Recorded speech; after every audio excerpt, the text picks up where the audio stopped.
সবার সবকিছু আছে, আমার একটা সাইকেলও নেই। ধুর, ভালো লাগে না। আমার যদি বাবা মা থাকতো তাহলে আমার আজকে সবকিছু কিনে দিত।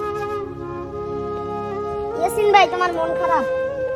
আরে ভাই কইস না, সব বন্ধু বান্ধবের সাইকেল আছে, আমার একটা সাইকেল নেই। তোমার তো বড় ভাই আছে।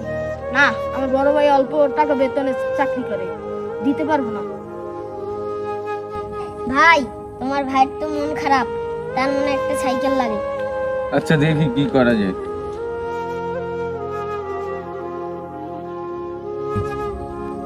হ্যালো ইয়াসিন ভাই, আমার কাছে তো বেশি টাকা নাই। আমি অন্য আরেকজনের কাছ থেকে টাকা হাওলাত নিয়ে তারপরে তোর জন্য একটা সাইকেল পাঠিয়েছি, দেখ তো কিরকম। ওয়াও, আমার ভাইয়া এত সুন্দর সাইকেল পাঠাইছে। আমার ভাইয়াকে অনেক অনেক ধন্যবাদ। ভাই শব্দটা ছোট হতে পারে, কিন্তু এর অর্থ ব্যাপক। ভালো থাকুক সব ভাইগুলা।